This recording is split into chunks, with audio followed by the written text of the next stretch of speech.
ঝাড়গ্রামের বিনপুর ২ নম্বর পঞ্চায়েত সমিতির সভাপতি বিকাশ সিং সর্দারের কক্ষ থেকে কন্ডোম উদ্ধারকে কেন্দ্র করে এলাকায় ব্যাপক চাঞ্চল্য সৃষ্টি হয়েছে ক্ষোভ। সরকারি দপ্তরের একটি অফিস কক্ষ থেকে একাধিক কন্ডোমের প্যাকেট উদ্ধারের অভিযোগকে কেন্দ্র করে ঝাড়গ্রাম জেলার বিনপুর ২ নম্বর ব্লকে ব্যাপক চাঞ্চল্যের সৃষ্টি হয়েছে।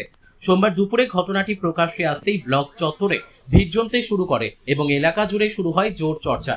স্থানীয় সূত্রে জানা গিয়েছে, অন্নপূর্ণা ভান্ডার প্রকল্পের ফর্ম পূরণের জন্য এদিন বহু সাধারণ মানুষ ব্লক চত্বরে আসেন।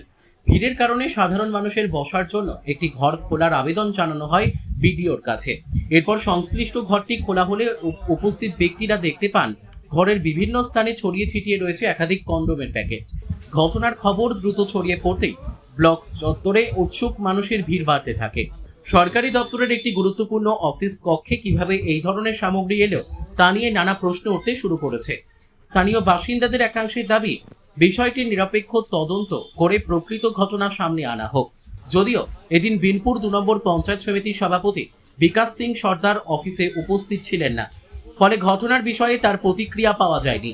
ঘটনার প্রকৃত সত্যতা এবং কিভাবে ওই সামগ্রীগুলি অফিস কক্ষে এলো তা খতিয়ে দেখার দাবি তুলেছেন স্থানীয় বাসিন্দারা।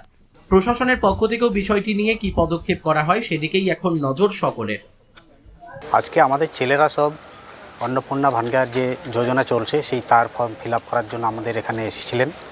থাকার পরে খুবই অসুবিধা, তো আমরা ওই সভাপতির রুমে গিয়ে বসলাম যে ওখানে বসে বসে ফর্ম ফিল আপ করবো।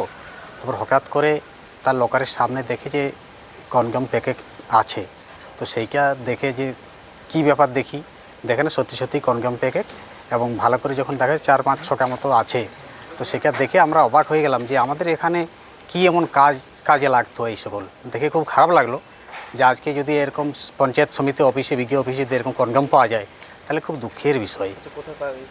একদম আলমারির ভিতর যে লকার আছে সেই লকারের ভিতরে আছে। আপনারা কিভাবে জানতে পারলেন যে এখানে রয়েছে কন্ডম? আমরা যখন বসি তখন দেখি যে লাল লাল প্যাকেট দেখাচ্ছে, সেই দেখে আমাদের সন্দেহ হয় যে কি প্যাকেট হতে পারে। দেখি না ও কন্ডম প্যাকেট। আপনারা কি কোথাও অভিযোগ জানালেন যে এই ধরনের? না, আমরা জানাইনি। আমরা জয়েন্ট সাহেবের সাথে দেখা করব এখনই। লিখিত জানাবেন? হ্যাঁ, ঠিক। আপনারা কি তদন্ত চাইছেন? একদম তদন্ত চাই যে কারা এই সকল ব্যবহার করতো, কি কাজে লাগতো, আমরা এই সকল আমরা জানতে চাইছি। কি মনে করছেন এখানে এই ধরনের এই যে কাণ্ড, এখানে কি অন্য ধরনের কিছু কাজকর্ম হতো বলে মনে করছেন? আমরা আগে মনে করতাম যে হয়তো এই সকল অফিস মানে খুব ভালো একটা মন্দিরের মতো জায়গা, কিন্তু আমরা আজকে দেখে অবাক হয়ে গেলাম যে অফিসে কত খারাপ কাজ হয়। সেইটা দেখে সত্যি আমরা খুব চিন্তিত। অফিসের প্রতি কি ভরসা উঠে যাচ্ছে? অসম্ভব, কোনো ভরসা বলে কিছু মনে করছি না। মানে ভরসা পাচ্ছেন না? না, কোনো ভরসা নেই। যদি আজকে আমরা এরকম এই কনডম প্যাকেট পাই অফিসের ভিতরে, তাহলে কি করে ভরসা করতে পারি? অসামাজিক কাজকর্ম চলছে। আজকে আমরা অন্নপূর্ণা ভান্ডারের কিছু এখানে লোকাল মানুষজন এসেছিলেন ব্লক অফিসের এখানে। তো আমাদের কিছু ছেলেরা তাদের সাথে কথা বলার পর তারা অন্নপূর্ণা ভান্ডারের ফর্মের কিছু অসঙ্গতি পায় আর কি। তাদের ফিল আপ করতে গিয়ে বুঝতে পারে না যে আমরা কোনখানে কি করব। তো আমাদের ছেলেরা তাদেরকে একটু হেল্প করে দিতে চাইছিল। তখন গাছের তলায় বসে সেগুলো করতে করতে হঠাৎ দুপুর 12টা-1টা বেজে যায়। তখন ভীষণ রোদ, সেই গরমে তারা বিডিও সাহেবের কাছে আবেদন করে যে আমাদেরকে যদি একটু কোনো রুম বা এই টাইপের কিছু দেওয়া যায়। তো সেখানে তারা ঢুকে ওই সব অন্নপূর্ণা ভান্ডারের ফর্মের ফিল আপ করতে গিয়ে দেখে যে সেখানে কিছু প্যাকেট পড়ে রয়েছে। সেই প্যাকেট দেখে তাদের একটু সন্দেহ হয়। তো সন্দেহ হওয়ার ফলে সেগুলো তারা অনুসন্ধান করে দেখে সেগুলো কন্ডমের প্যাকেট পড়ে রয়েছে। এবং আরও কিছু খোঁজাখুঁজির পর ওই সভাপতির চেম্বারের পাশে আলমারিতে কিছু কন্ডম রয়েছে সেটা দেখতে পাই।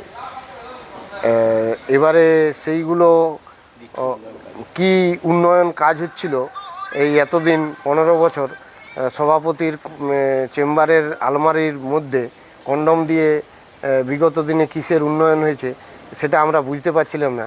সেই অনুসন্ধানে আমরা রয়েছি।